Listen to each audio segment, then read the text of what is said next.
আসসালামু আলাইকুম। কেমন আছেন আমার প্রিয় সকল আপু ভাই আঙ্কেল আন্টিরা? আশা করি যে যেখান থেকে আমার এই আজকের ভিডিওটি দেখছেন সবাই মহান আল্লাহর রহমতে ভালো আছেন, সুস্থ আছেন, নিরাপদে আছেন। আলহামদুলিল্লাহ আমরাও বেশ ভালো আছি। নতুন আরও একটি ব্লগ ভিডিও নিয়ে আপনাদের কাছে হাজির হলাম। আশা করি আজকের এই ভিডিওটি আপনাদের কাছে অনেক ভালো লাগবে। তো ৩-৪ দিন ধরে খুবই বৃষ্টি বৃষ্টি ভাব, আর এই যে ২ দিন ধরে তো মানে ননস্টপ বৃষ্টি হয়েই যাচ্ছে। তো আজকে সারাদিন মানে গতকাল রাত থেকেই বৃষ্টি শুরু হয়েছে, আর সারাদিনই বৃষ্টি হচ্ছে। তো একবারও কিন্তু থামেনি। তো বৃষ্টি নেমেছে আর খিচুড়ি হবে না তা তো হয় না। তো এই তো মেয়ের আবদারে খিচুড়ি রান্না করছি। আমার বড় মেয়ে খিচুড়ি খেতে খুবই পছন্দ করে, সাথে ওর বাবাও পছন্দ করে। তো গতকালই বলে রেখেছিল রাতে যে সকালবেলায় খিচুড়ি রান্না করবে, যেহেতু মাংস রান্না করাই আছে। তো এই জন্য কোনো চিন্তা ভাবনা না করে এই যে চলে এসেছি খিচুড়ি রান্না করতে। তো আমি এখানে আমনের যে লাল চালটা হয় সেই লাল চাল দিয়ে আর কি খিচুড়ি রান্না করছি। আর এই যে গতকাল যে মুরগির মাংস রান্না করেছিলাম, তো ওটা দিয়ে আর কি হয়ে যাবে। তো খিচুড়িটা বেশ মজাই হয়েছিল, যেহেতু আমনের চাল এবং সাথে ডালও দিয়েছিলাম। তো যাই হোক, সকালের খাওয়া দাওয়া শেষ করে বেশ কিছুক্ষণ সময় কাটিয়েছি। তারপর এই যে বাজার থেকে পুঁই শাক আনা হয়েছে। তো আজকে টাটকা টাটকা আর কি শাক রান্না করব, ছোট চিংড়ি মাছ দিয়ে, দেশি চিংড়ি। তো অনেক দিন ধরে আমার চিংড়ি মাছ দিয়ে আর কি পুঁই শাক খেতে মন চাচ্ছে। তো আমি কিন্তু খিচুড়ি খুব একটা পছন্দ করি না, মানে রান্না করতে খুবই পছন্দ করি, কিন্তু আমি খিচুড়ি একবারের বেশি খেতে পারি না, দ্বিতীয়বার আর কি খেতে পারি না। তো গরম গরম খিচুড়ি খেতে আমারও ভালো লাগে। তো যাই হোক, পুঁই শাক রান্না করব। তো এই জন্য আর কি সবগুলো পাতা আমি এখানে ডগা থেকে ছিঁড়ে নিচ্ছি। তো পুঁই শাকটা যে মাচার পুঁই শাক বলে, দেশি যেটা সেইটাই, এটা হাইব্রিড না। তো মনে হচ্ছে ভালোই লাগবে। তো আমি এক এক করে পাতাগুলো ছিঁড়ে নিচ্ছি, আর মাথার যে কচি ডালটা থাকে সেটাও সহ ভেঙে নিচ্ছি। তো এইভাবে সবগুলো পাতা ছিঁড়ে ডালটা আর কি ভেঙে তারপরে আমি ধুয়ে পুঁই শাকটা কেটে নেব। তো সেই পুরনো কথাটি আবারও আপনাদের মনে করিয়ে দিচ্ছি, যারা আমার ভিডিওতে লাইক করতে ভুলে গেছেন তারা প্লিজ অবশ্যই আমার ভিডিওতে একটি লাইক দিয়ে ফুল ভিডিওটি কন্টিনিউ করবেন। আর যারা আমার চ্যানেলে আজকে নতুন এসেছেন, আমার ভিডিওর কোনো অংশ যদি আপনার কাছে একটুও ভালো লেগে যায় তাহলে প্লিজ আমার চ্যানেলটিকে সাবস্ক্রাইব করে আমার পাশে থাকবেন। আর চ্যানেলটি সাবস্ক্রাইব করে পাশে থাকা বেল বাটনটি অবশ্যই অন করে দেবেন। এতে করে আমি যখন কোনো নতুন ভিডিও দিব তখনই আপনার কাছে নোটিফিকেশন চলে যাবে, আর আপনি আপনার সময় মতো দেখে নিতে পারবেন। আর যে আপু ভাই আঙ্কেল আন্টিরা এই কাজটি করে অলরেডি আমার পাশে আছেন, আমাকে সাপোর্ট দিচ্ছেন, তাদেরকে অসংখ্য ধন্যবাদ এবং মন থেকে অনেক অনেক দোয়া এবং ভালোবাসা।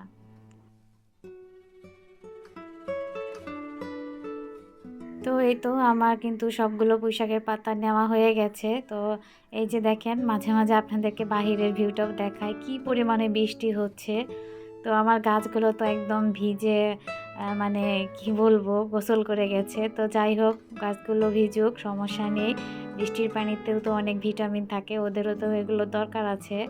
তো যাই হোক, প্রচুর পরিমাণে একদম মুষলধারে বৃষ্টি, মানে একদম বৃষ্টি থামার কোনো লক্ষণও নেই এবং থামছেও না। তো যাই হোক, আমি এখন রুমে আবার চলে এসেছি। তো আজকে এই ক্যাবিনেটটা ক্লিন করে নেব, মানে ডিপ ক্লিন করব। তো উপরের যে আগলা ধুলাটা থাকে সেটাকে আমি আর কি ব্রাশ দিয়ে ভালো করে মুছে নিচ্ছি। তারপরে এই ফার্নিচার মোছার যে ক্লিনারটা আছে এটা ভালো করে স্প্রে করে তারপরে আমি একটা নরম কাপড় দিয়ে আরও ভালো করে সুন্দর করে আর কি পরিষ্কার করে নেব যেখানে যেখানে ময়লা লেগে আছে। আর এই ক্লিনারটা এত ভালো, কি বলবো, আসলে এটা কিন্তু কাঠের ফার্নিচারের জন্যই। তো এটা কিন্তু অনেক ভালো কাজ করে। তো যত রকমের ময়লা আছে তো একদম সুন্দরভাবে উঠে যায়, আর দেখতেও কিন্তু খুবই সুন্দর লাগে। তো আসলে সব সময় তো করতে পারি না, দেখা যায় যে সপ্তাহে করতে না পারলেও 15 দিনে একদিন আর কি ডিপ ক্লিন করার চেষ্টা করি। হয়তো অনেক সময় আপনাদের মাঝে ভিডিওতে শেয়ার করি, আবার অনেক সময় করি না। তো আজকে ভাবলাম যে বাহিরে যেহেতু বৃষ্টি, তো ওইরকম রান্না বাড়াও যেহেতু হয়ে যাচ্ছে, তো এর ফাঁকে এই ক্যাবিনেটটা পরিষ্কার করে ফেলি।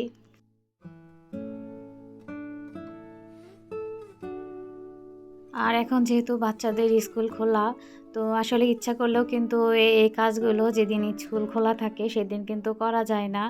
তো আজকে বৃষ্টির কারণে যেহেতু স্কুলেও যেতে পারিনি, ভাবলাম এই সুযোগে এই ডিপ ক্লিনিং এর কাজগুলো করে ফেলি।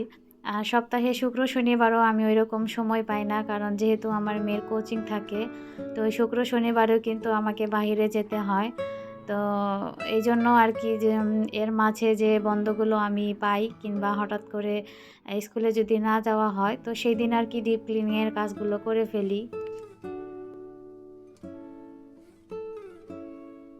তো নিচের অংশটা ভালোভাবে পরিষ্কার করা হয়ে গেছে। এখন আমি ড্রয়ারগুলোও এক এক করে ভালো করে মুছে নিচ্ছি। আর কাজের আপা আমাকে ঘরটা ভালো করে মুছে দিয়ে চলে গেছে। আর এই মোছামুছির কাজ কিন্তু ঘর মোছার পরে করলেই কিন্তু সবচাইতে ভালো হয়, কারণ ঘর ঝাড়ু দেওয়ার আগে এই কাজগুলো করার পরে দেখা যায় যে যখন আবার ঘর ঝাড়ু দেওয়া হয় তখনও কিন্তু যে ধুলোগুলো ওড়ে সেই ধুলা কিন্তু আবার দেখা যায় ফার্নিচারের মধ্যে লেগে যায়। তো এইজন্য আমি সবসময় চেষ্টা করি যে রুম ঝাড়ু দেওয়ার পরে আর কি ফার্নিচারগুলো ভালোভাবে মুছে নিতে।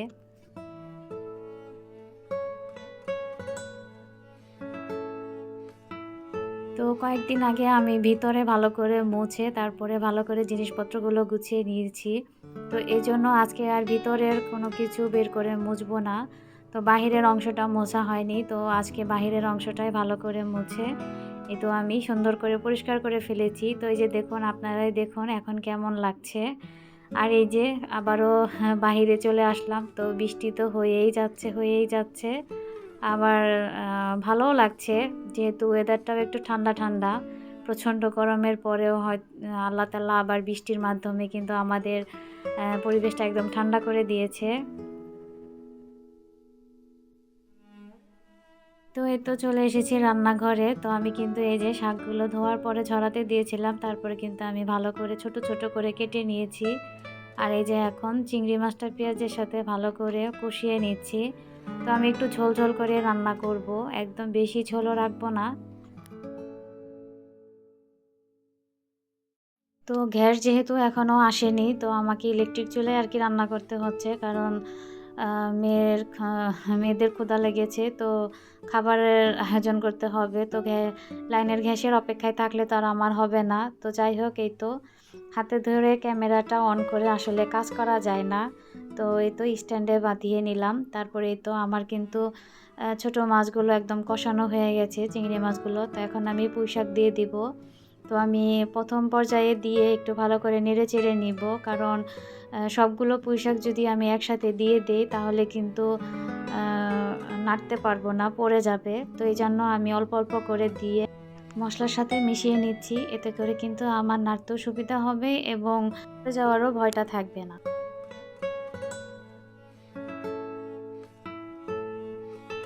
আর অসম্ভব মজা হয়েছিল এই চিংড়ি মাছ দিয়ে পুঁইশাক রান্না।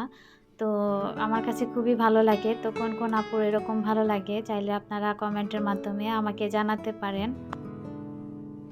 তো পুঁইশাক ডিমের ঝুরির সাথে দিয়ে ভালো করে ভেজে রান্না করলে কিন্তু সেটাও খেতে বেশ ভালো লাগে। তো আমি ওটাও খেতে খুব পছন্দ করি এবং মাঝে মাঝে রান্না করি। তো যাই হোক, এই তো আমি দ্বিতীয়বারের মতো আবারও দিয়ে দিচ্ছি। তো দ্বিতীয়বার দিয়ে তো দেখলাম যে আমার কড়াইতে একটু ভালোই মানে উঁচু হয়ে গেছে। তো এখন আর নাড়া যাবে না। তো এজন্য আমি একটু ২-৩ মিনিটের জন্য আর কি ঢেকে দেব। তো আমি বেশিক্ষণ ঢেকে রাখবো না। এতে করে শাকের যে সবুজ কালারটা সেটা নষ্ট হয়ে যাবে। আর এই যে আমি কিন্তু অফ ক্যামেরায় শাকের সাথে মাছের আর মশলার যে এটা ভালো করে মিশিয়ে নিয়েছি। তো এই যে দেখেন, আমার শাক কিন্তু একদমই কমে এসেছে। আর আমি শাকের মধ্যে লবণটা সবসময় একটু পরে দিয়ে থাকি। মানে শাকটা যখন একটু কমে আসে তখন আর কি দেই, কারণ শাকের পরিমাণটা আমি অনেক সময় বুঝে সারতে পারি না। এতে করে দেখা যায় যে প্রথমে যদি আমি লবণটা দিয়ে দেই তো অনেক সময় বেশি হয়ে যায়। আর লবণ বেশি হয়ে গেলে তো আসলে কমানোর কোনো উপায় আছে কিনা আমি জানি না। তো আমার কাছে ভালো লাগে না। এজন্য আমি শাকের মধ্যে লবণটা একটু বুঝে শুনে দেওয়ার চেষ্টা করি। তো এই তো আমি আরেকটু ঢেকে দিব। তো যাই হোক, এই যে এখন আমি কাঁচামরিচ দিয়ে দেব। আমি রান্নার কিন্তু একদম শেষের দিকে চলে এসেছি। আমার শাকটা ভালোভাবে সিদ্ধ হয়ে গেছে। তো আমি কাঁচামরিচটা সবসময় আর কি পরে দিয়ে থাকি। এতে করে কাঁচামরিচের ফ্লেভারটা পাওয়া যায়, তো ঝাল হয় না। যেহেতু আমার সাথে ছোট বাচ্চাও আছে, তো ওকেও খাওয়ানোর চেষ্টা করি। তো যাই হোক, এ তো আমার শাক রান্না কিন্তু হয়ে গেছে। দেখেন কত সুন্দর লাগছে, আর খেতেও কিন্তু বেশ মজা হয়েছিল। তো যাই হোক, আমি একদম চলে এসেছি আমার ভিডিও শেষ পর্যায়ে। সবাই অনেক ভালো থাকবেন, সুস্থ থাকবেন, নিরাপদে থাকবেন।